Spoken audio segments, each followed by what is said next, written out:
I'm sure as anglers, we all have bucket list venues we dream of fishing. In recent years, I've been lucky enough to tick quite a few of them off that list, but one particular venue has remained high up the rankings for me.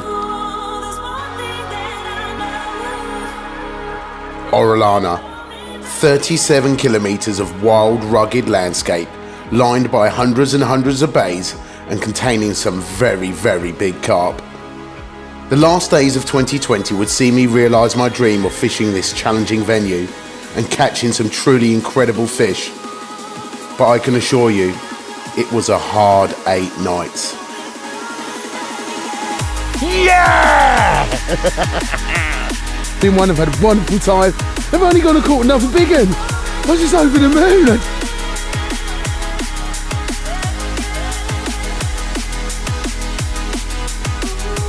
To an incredible session. Today you join a very, very excited Samir on the long drive up to Extremadura, which is the home of Spain's premier big carp water, Orellana. Now, I've wanted to fish this lake for so many years, but unfortunately, due to how far it is away, I've never really found the time to be able to do it. But now that I live in Spain, it only makes sense that my big carp journey starts here. Now, fishing in Spain can be quite complicated as regards to the licences. You need a licence for yourself and a licence for your boat, and you only can obtain this by booking an appointment at a police station in the region and then producing your passport to be able to get your licences, which is a big bummer if you're planning to drive up here and just go fishing. But I've enlisted the help of Sam Jeffries from Orellana Carp, who's going to arrange all my licence for me in advance and also provide battery charging facilities for me while I'm out on the lake and secure parking for my vehicle, as this region of Spain is notorious for having your vehicle broken into. I'm super excited about this trip, and yeah, I should be arriving about 10 o'clock at night. So I'm going to get my nut down as soon as I get there, meet up with Sam or one of his representatives in the morning, grab my licences and hit the lake. See you in the morning.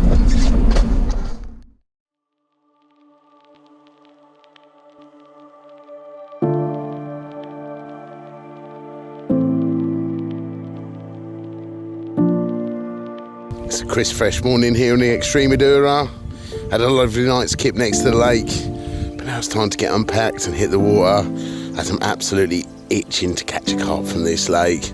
Literally, I only spent one night here last week, but that was enough to sow a seed that's absolutely grown inside, and yeah, I'm really focused on catching a fish from this lake. I've got 7 days before Christmas, so I'm hoping to be able to eke one out before then, hopefully a good one. But yeah, this is it, the last dance for the last time in 2020. Let's get this year wrapped up.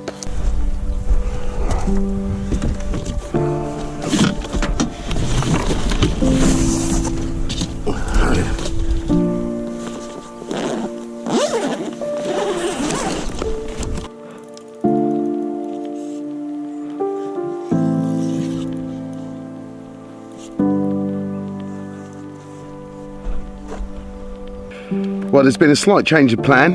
I did initially intend to go fish an area that we baited up last week when we left, but I have just seen about 8 carp show in about 30 minutes here.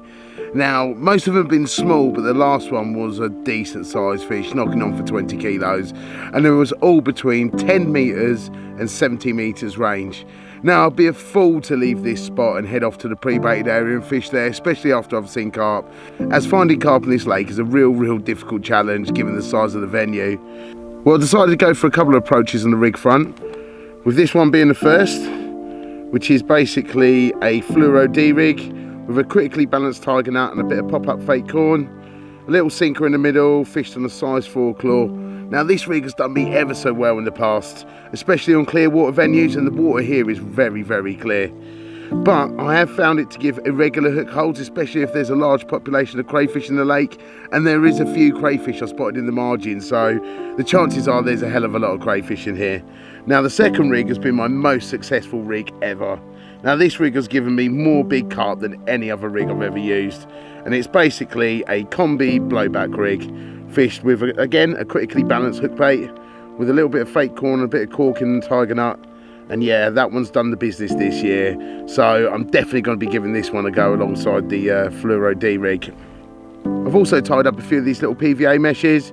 The main reason for that is to give a little bit of free food around the hook bait and also to protect the point on the way down. The bottom is incredibly rocky and a lot of stones, so I just want to make sure that point's protected by just nicking it inside that little bag, and yeah, that should give us a little bit of food around that presentation and hopefully tempt a big carp.